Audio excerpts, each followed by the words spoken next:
পাহাড়ের কোল ঘেঁষে মেঘের আলিঙ্গনে ছোট্ট একটি গ্রাম ঘানরুক, যেখানে প্রকৃতিও কথা বলে, যেখানে প্রতিটি সকালে সূর্য ওঠে হিমালয়ের চূড়ায় রং ছড়িয়ে দিয়ে। নেপালের অন্নপূর্ণা রেঞ্জের বুকে লুকিয়ে থাকা এই গ্রামের প্রতিটি ধাপে আছে নতুন গল্প, আছে চ্যালেঞ্জ আর এমন সৌন্দর্য যা দেখে মন বলবে আরও সামনে এগিয়ে যাই।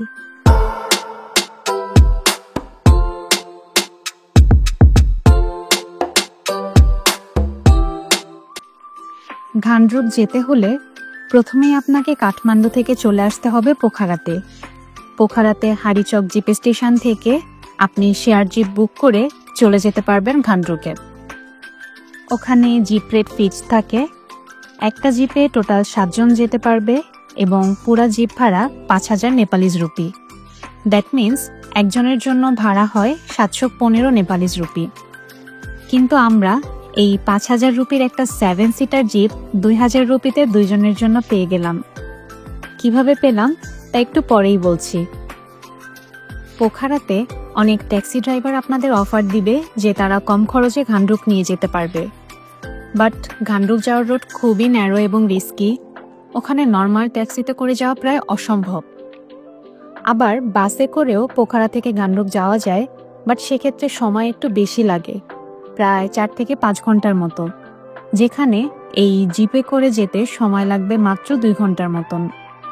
তাই সবচেয়ে রিজনেবল এবং সেফ অপশন হলো এই 4 হুইলার জিপ গাড়ি।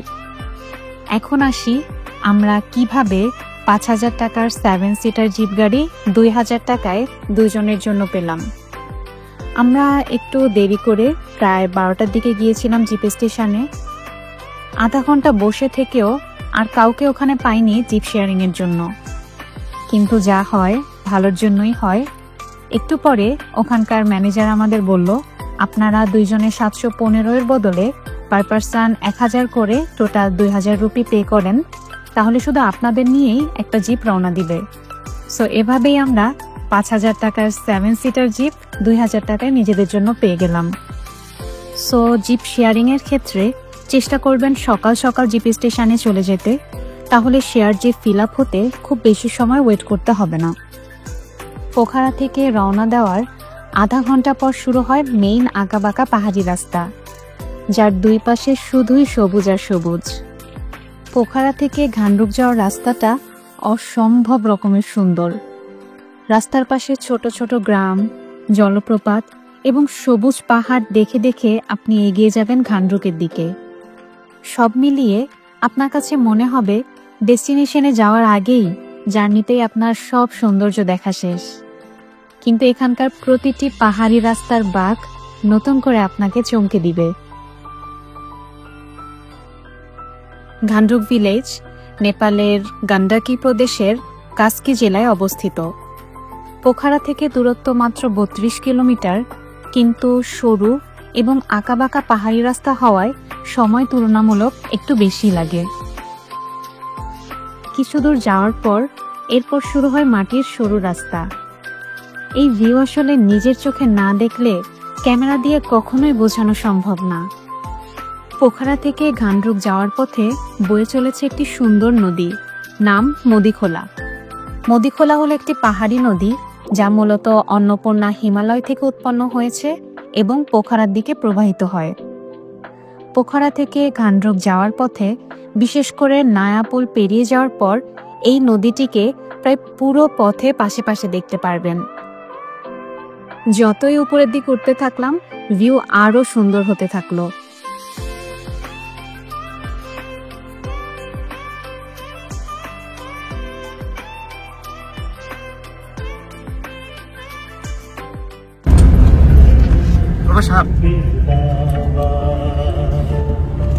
আবার আমাদের ড্রাইভার ভাই নেপালি গান ছাড়লো।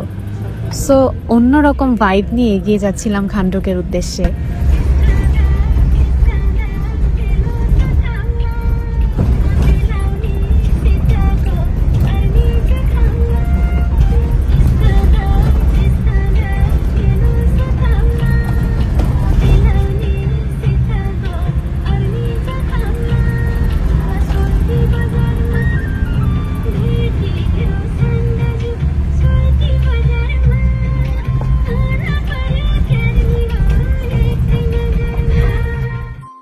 Just look at this view. ঘানরুকের পথটা শুধু গন্তব্যে পৌঁছানোর রাস্তা নয়, এটা একটা মন ঠান্ডা করার অভিজ্ঞতা। শেয়ার জিপে যখন উঠবেন, চেষ্টা করবেন ফ্রন্ট সিট অথবা উইন্ডো সিটে বসতে। আমাদের জন্য আসলে খুবই ভালো হয়েছিল যে জিপে শুধুই আমরা ছিলাম। আলহামদুলিল্লাহ, একদম নীরব পরিবেশে আল্লাহর সৃষ্টি এই সৌন্দর্য দেখতে দেখতে এগিয়ে যাচ্ছিলাম। প্রায় 2 ঘন্টা পর পৌঁছে যাই ঘানরুক গ্রামে। It takes 10 to 15 minutes maximum. Okay. From here, minimum it will take you 45 to 1 hour. এরপর আমাদের ড্রাইভার ভাই বললেন সব জিপ এসে এখানেই থামে। এখান থেকে মেইন ঘানরুক ভিলেজে যেতে প্রায় 45 মিনিট থেকে 1 ঘন্টার মতো হেঁটে ওঠা লাগে। যদি আমরা চাই, তিনি এই পাহাড়ের টপে আমাদের জিপে করে নিয়ে নামিয়ে দিতে পারবেন, যেখান থেকে মাত্র 20-25 মিনিট হাঁটলেই পৌঁছে যাব মেইন ঘানরুক ভিলেজে। সো এর জন্য পে করতে হবে এক্সট্রা 500 রুপি। তো আমরা ওইটাই করি, জিপ নিয়েই এই পাহাড়ের টপে নামিয়ে দেয় আমাদের। আপনি খুব বেশি হাইকিং করতে না চাইলে অথবা সাথে ভারী লাগেজ থাকলে এটাই আসলে ভালো ডিসিশন হবে। সো ওখান থেকে আরও 10 মিনিট জিপে করে যাওয়ার পর আমাদের নামিয়ে দেয়। এরপর হেঁটেই যেতে হবে, এখান থেকে আর জিপ যাওয়া পসিবল না। সো আমরা হাঁটা শুরু করি।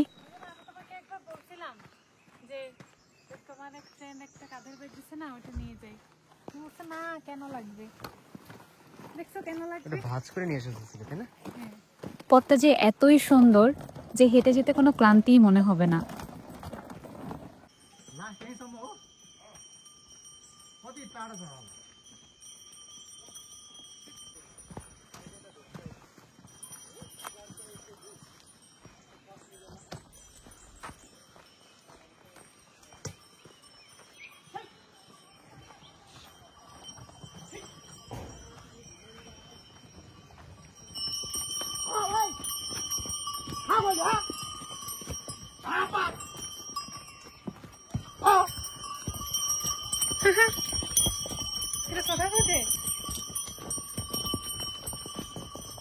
আমরা পথে বিভিন্ন জায়গায় অনেকবার থেমেছিলাম সামনের সুন্দর ভিউ এনজয় করার জন্য।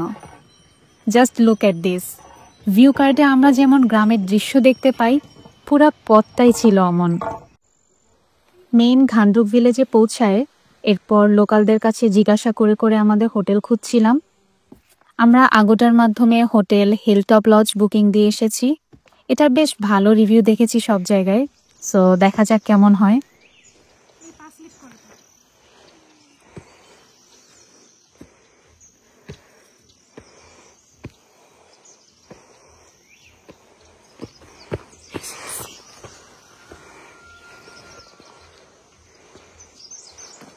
মারবো কিন্তু এখন আর কত তোর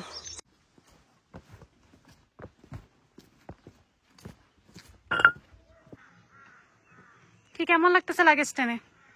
গুড, মজা মজা। মধু মধু।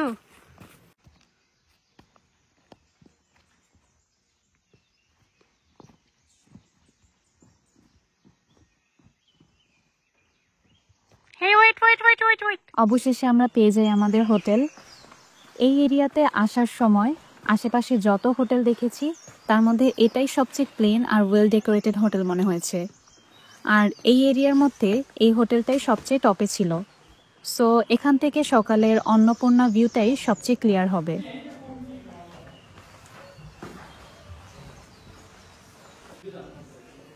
হোটেলের ওনার খুবই ফ্রেন্ডলি ছিলেন। আমরা যাওয়ার সাথে সাথেই খুব আন্তরিকভাবে আমাদের ওয়েলকাম করলেন। ওয়েলকাম ড্রিঙ্কস হিসাবে লেমনেড দিলেন। Very good. সুগার খুবই কম দিছে, একদম আমার মনের মতো লেমনেড। Hey.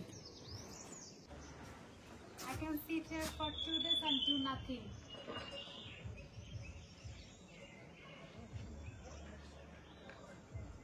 এবার আপনাদের রুমটা দেখাই।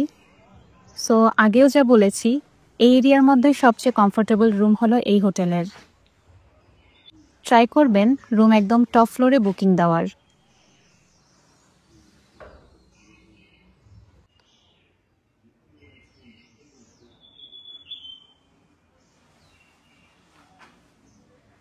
আর রুমের সামনে যে ব্যালকনি, সকালে এখান থেকেই ক্লিয়ার দেখা যাবে অন্নপূর্ণা।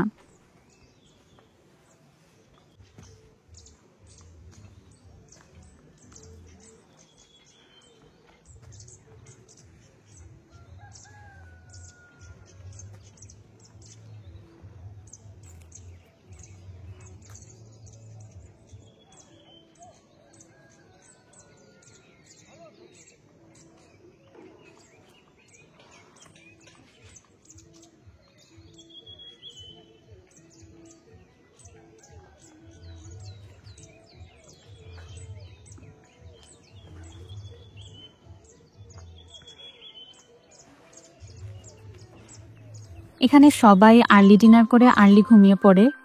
সো সন্ধ্যার দিকে আমরা ডিনার করে ফেলি। ভাত, ডিম ভাজি, ভেজিটেবল কারি আর ডাল অর্ডার করেছিলাম। খাবার যে এত মজা ছিল, পুরা নেপাল ট্যুরের মধ্যে এখানকার খাবার সবচেয়ে বেশি পছন্দ হয়েছে আমাদের।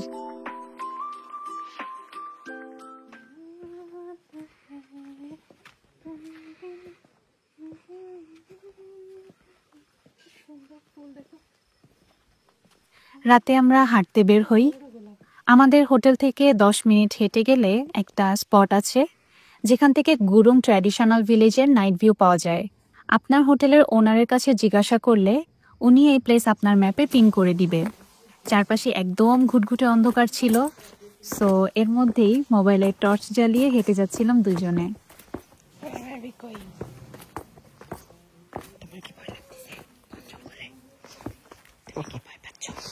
কিসের ভয়?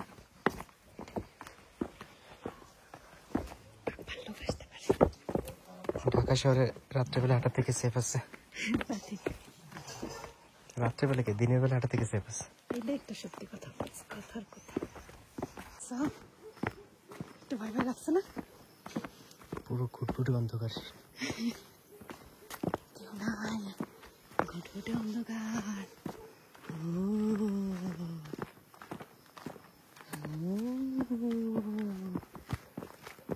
এইখানে কথা বলছে তাই না? এসব জায়গায় কিন্তু ভূত বেশি থাকে। ভূতে ধরলে তোমার দিয়ে আমি দৌড়।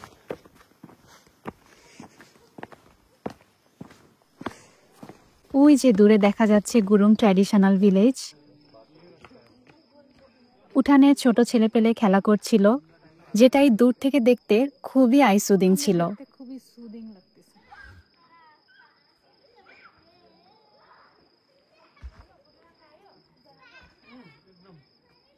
কি ইচ্ছা করে টুরিস্টদের দেখানোর জন্য লাইটিং করে রাখছে নাকি ওদের এরকমই লাইটিং থাকে?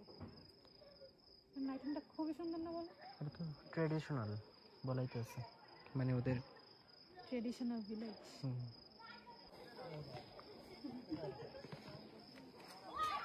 এরপর আমরা হোটেলে ফিরে আর্লি ঘুমিয়ে পড়ি, কারণ পরদিন সকালে অন্নপূর্ণা দেখতে সূর্য ওঠার আগে আমাদের ঘুম থেকে উঠতে হবে। সানরাইজ টাইম 5:30 হলেও আমরা ঘুম থেকে 4:45-এর দিকে উঠে পড়ি। ব্যালকনিতে গিয়ে দেখলাম অন্নপূর্ণা ভিজিবল হওয়া শুরু করেছে।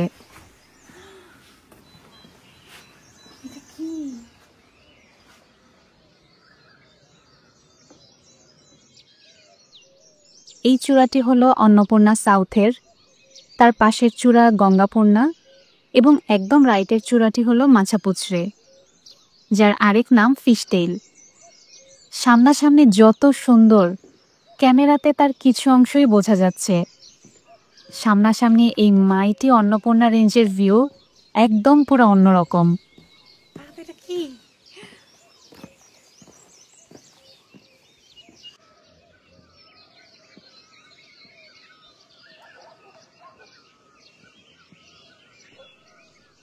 যখন সূর্যের প্রথম রশ্মি অন্নপূর্ণার চূড়ায় পড়ল, তখন আশেপাশে সব কিছু স্বপ্নের মতো মনে হচ্ছিল।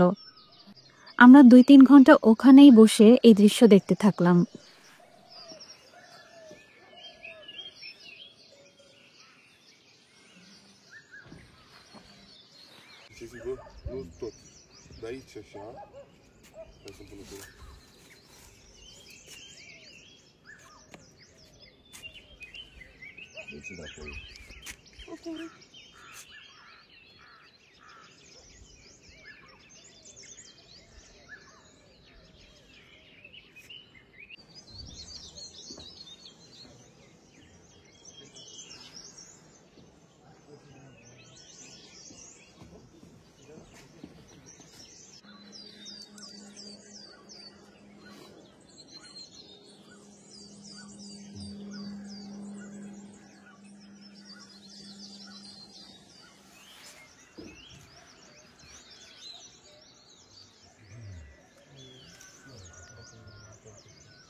Yes, there is a very nice variety and sizes.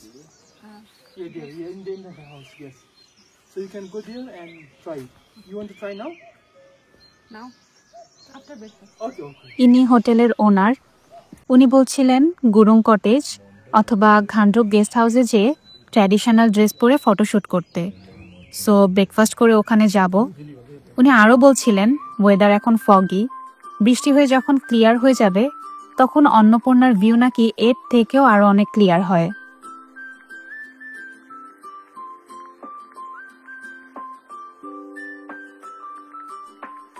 এরপর আমরা সামনের এই সুন্দর পাহাড় দেখতে দেখতে ব্রেকফাস্ট করে নেই। ব্রেকফাস্ট কমপ্লিমেন্টারি ছিল, আর আগেও বলেছি এই হোটেলের সব খাবারই ছিল খুব মজার।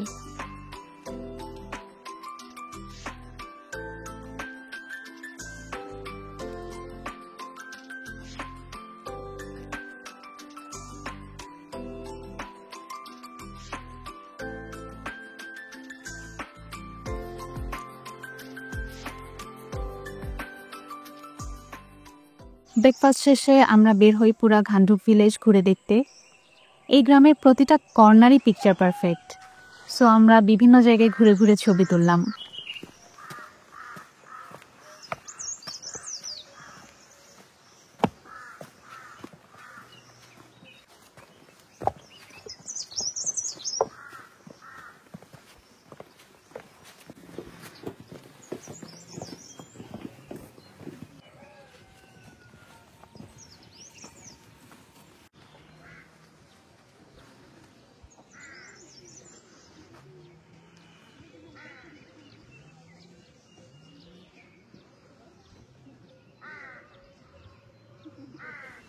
এই জায়গাটা আসলে যে এত সুন্দর, মনে হচ্ছিল এখানে যদি থেকে যেতে পারতাম।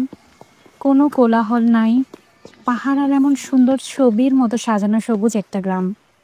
আর এই পথটার কথা আর কতবার বলবো, এতই সুন্দর, এত সুন্দর, মাশাআল্লাহ।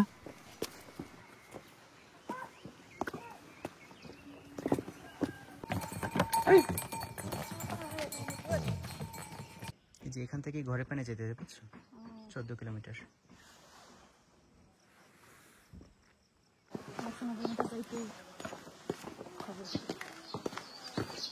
Never trust 190 metre in hilly places.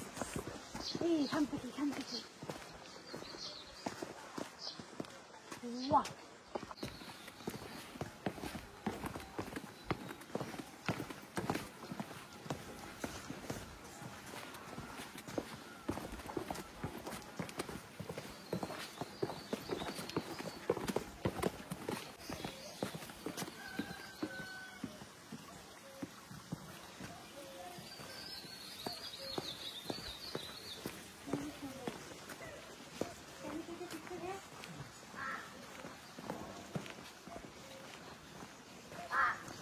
একটু ডাউন।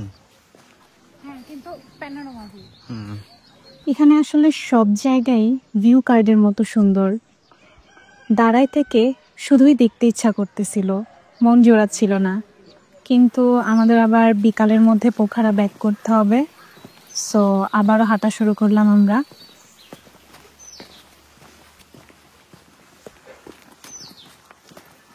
দেখেন শুধু একটু কি সবুজ আর আই সুদিং এনভায়রনমেন্ট। পথটা খুব সুন্দর।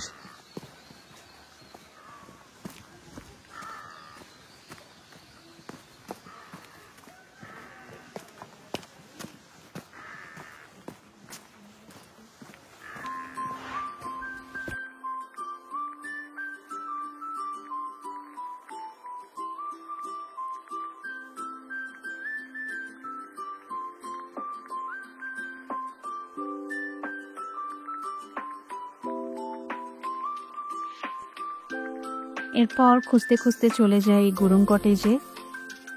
এই গুরুং কটেজ ইনস্টাগ্রামে খুবই ফেমাস। কটেজটা খুবই সুন্দর করে সাজানো। এই ঘান্ডুক ভিলেজে মেনলি গুরুং সম্প্রদায়ের বসবাস। তাদের ভাষা, ঘরবাড়ি, পোশাক সবকিছুই এমন কালারফুল।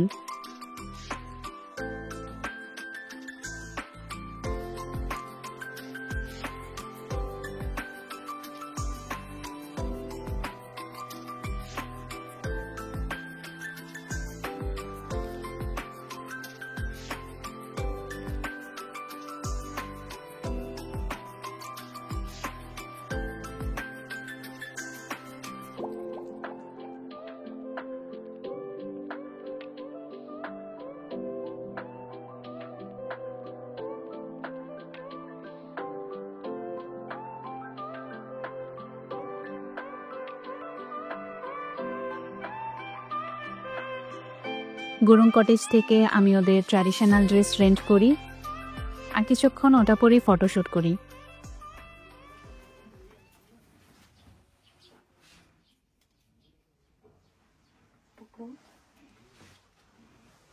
मोबाइल भी उधर रखो, इधर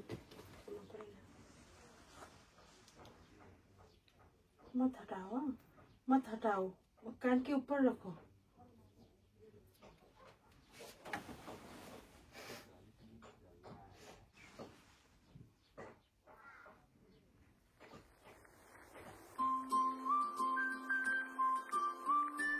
দেখতেই পারছেন ড্রেসটা কি সুন্দর কালারফুল।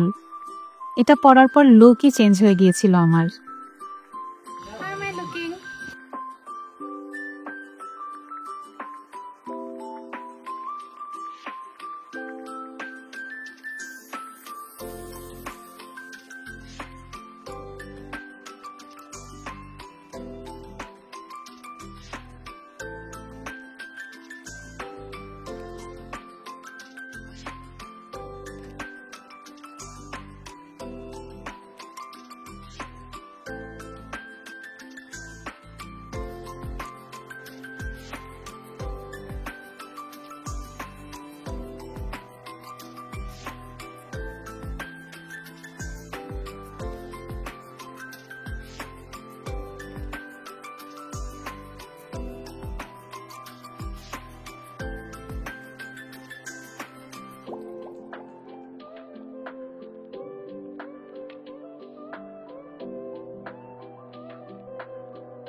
সো গুরুং কটেজে ছবি তুলে এরপর আমরা জিপ স্টেশনের উদ্দেশ্যে রওনা দিই।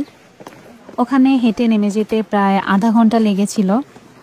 আসার সময় আমরা এই পথ ধরে আসিনি, শর্টকাটে এসেছিলাম।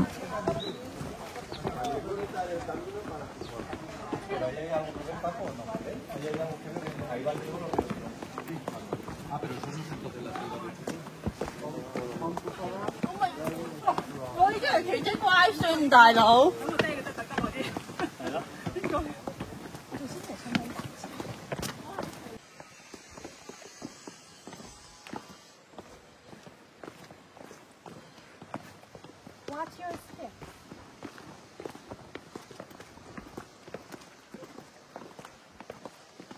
এই উঠছি আমরা কালকে, তাই না? জানো?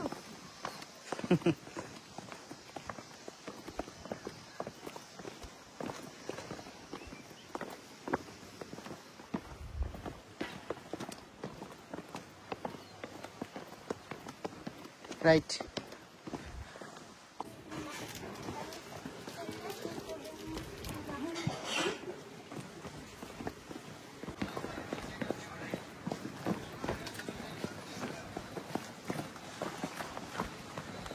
ভাগ্যিস কালকে আমাদের ড্রাইভার ওই উপরে উঠাই দিছে, নাহলে ভাবো আজকে তো শুধু নামবো। হাঁটতেই চাইতাম না, মাত্র আমি বুঝতে পারতাম। বাপরে বাপ, এখানে কি অবস্থা!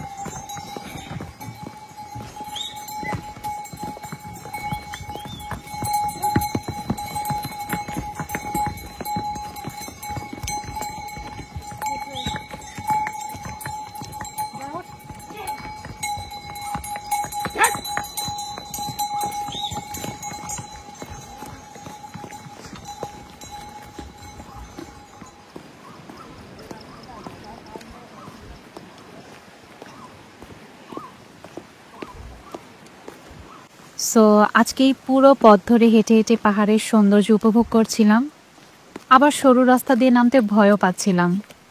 সো সব মিলিয়ে অন্যরকম এক অনুভূতি ছিল।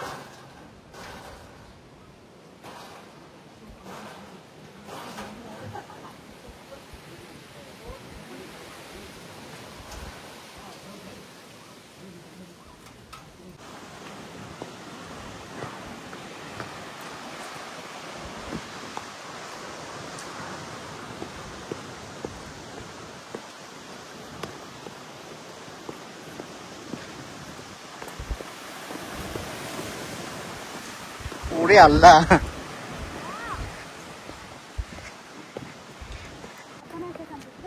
হুম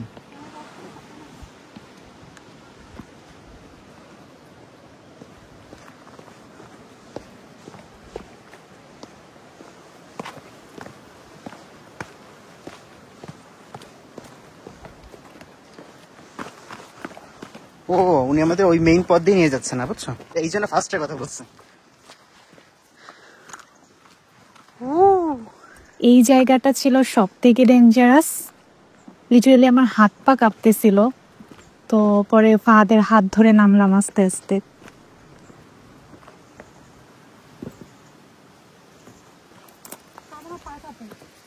আমি সামনে যাই।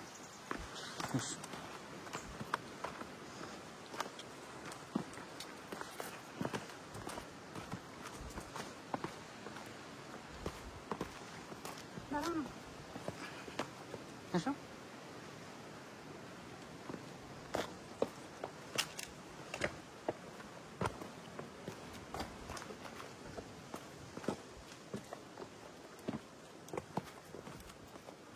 ব্যাপার ভাই, বুঝতেছ হাত ঘামে গেছে হয়ে দেখছো।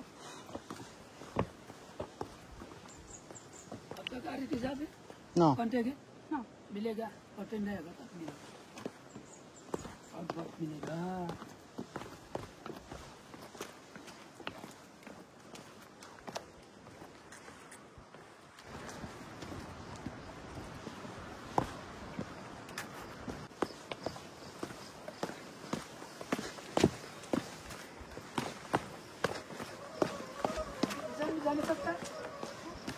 रिजर्व में जाने सकता रिजर्व शेयर जीप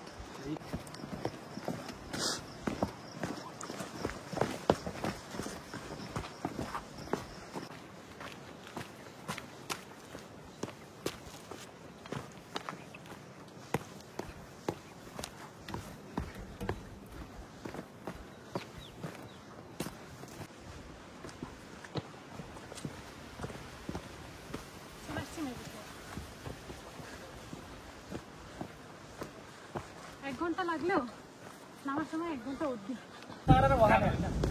वहाँ दुईजना ना अच्छा साधारण हुन्छ हो ल मिलाउ कितना आदमी है? 2 आदमी जितना जाएगा उधर 4 आदमी है।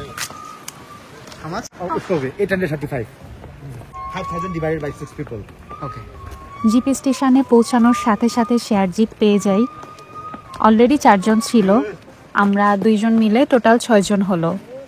পুরা জিপের ভাড়া যেহেতু 5,000 রুপি, সো আমাদের পার পার্সন ভাড়া পড়ছিল 835 রুপি করে। আবারও সেই ভয়ঙ্কর সুন্দর রাস্তা ধরে এগিয়ে যাচ্ছিলাম। ছবির মতো এই গ্রামে আসার এক্সপিরিয়েন্স আজীবন আমাদের কাছে এক সুন্দর স্মৃতি হয়ে থাকবে।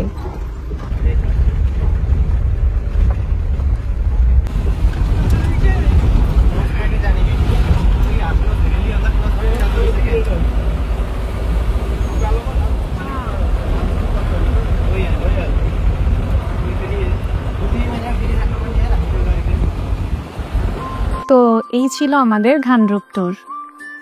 আশা করি নেক্সট ভিডিওতে নেপালের অন্য কোনো প্লেসের এমন গল্প আপনাদের সাথে শেয়ার করব। টিল দেন, আল্লাহ হাফেজ।